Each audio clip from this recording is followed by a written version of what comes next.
But I want to get is our late guest here? The guy that dispenses lozenges?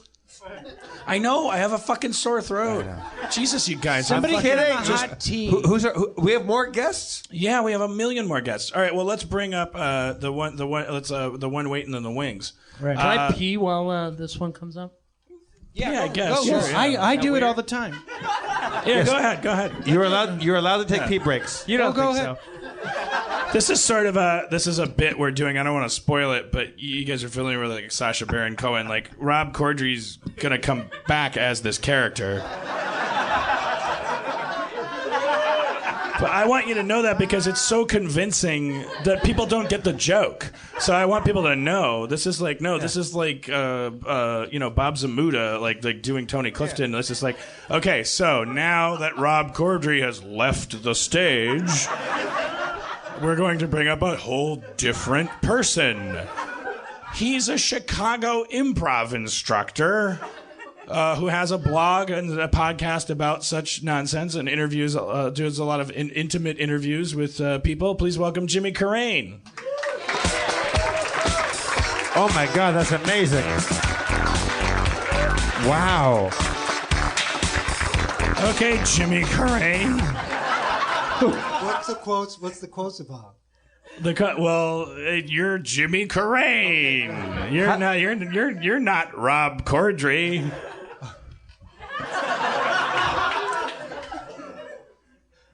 Hi, Dan. It's good to be here. Now I feel bad because I don't think you heard the bit. No, I was back there. I'm just slow. I'm on Chicago time. Oh, no. Yeah. Hey, how are you? You interviewed me once for your podcast. Yeah. Nerd. Improv nerd. Nerd. And can I just share something about you? Yes. Is it okay? Yes. We go. Okay. Yes. Okay, great. Thank you. So I go to your house, nice house, and we go there. What? What the fuck, man? He said it was a nice house. That's not cool. Okay. Yeah. Okay. Super fine. easy to get in his house. Okay, man. Okay. So you live in this structure, okay? It's a decent structure, okay? And I get there, and you're really nice. You let me in. Your bar is low. Right. And it's 3 in the afternoon, and you have all the lights off, all right? And we're going to sit down for the interview, and we're about to start it, and there's like a little crack of light coming through one of there's a shade that's got about 2 inches, and all of a sudden you go, wait, before we start. And you get up, and you pull the shade down to make it completely dark. Now, what is that about? Let me answer that. Okay. He hates all brightness and sunlight. He hates that. He just doesn't want any bright light. Doesn't like it. Well, it hurts your eyes. That room where the light comes out, that's the room where he keeps all of his joy. Yeah. Yeah. And he has to pull that shade down to make sure no joy escapes. I'm not a big daylight guy. He doesn't like sun.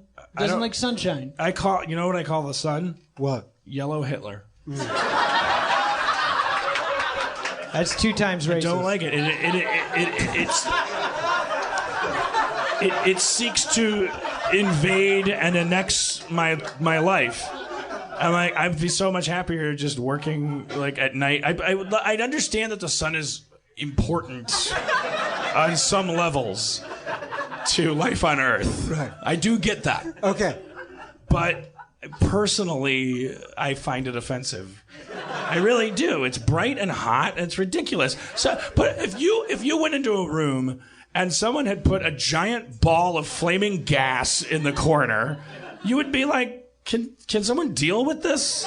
But don't you get depressed? Like, I'm from Chicago, and if I don't get enough sunlight, I get that seasonal affect disorder. You don't get depressed at all? I'm too narcissistic. The sun doesn't cheer me up. It competes with me.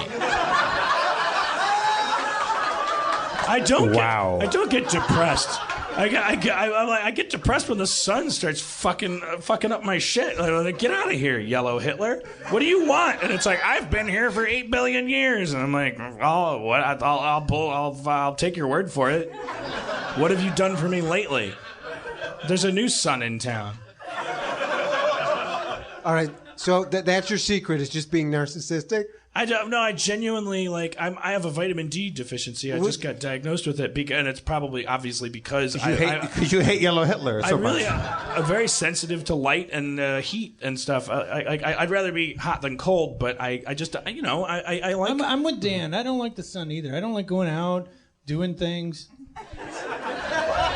I associate the outdoors with a lot of rigmarole, like just a lot of non-Commodore 64 programming, a lot of just like, why can't you hit this ball with this stick? What's wrong with you? And there's no like, give me a typewriter. It's just like, it's bright and it's like everything out there is fake and bullshit. And like when your dad survived the polio epidemic and he has one withered leg, and those moments when he does try out of father guilt to take you in the front yard and throw the baseball with you, it's like really embarrassing. And that's I associate the son with social anxiety, guilt, shame, bullying. Recess was the worst. Like as bad as school was, it was like the bell would ring and everyone would go, "Yay, we get to go outside and play more baseball than in gym class." You fucking assholes. I would just find the darkest like bush that I could find, and like there'd be two other kids in there, and they'd go, "Did you see Jaws again?" "Yeah, I did. I saw it as much as I fucking could. I can't wait to watch Jaws again." So turning all the lights out at 3 o'clock in the afternoon, you're recreating your childhood, basically. I'm trying to deprive my senses and enter a more comfortable zone. I hid under my bed until I was 24. Did you see Rob's biopic, Powder? Yeah. Yes. Yeah. I'm trying. This is getting ridiculous here. Somebody's playing a joke. Put your glasses back on. This is.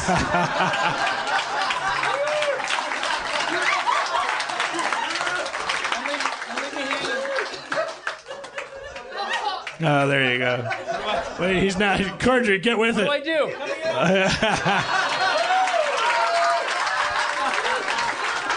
What if the world ended after we I want did to talk to I you couldn't guys. figure out what the monkey did. How can My I- monkey.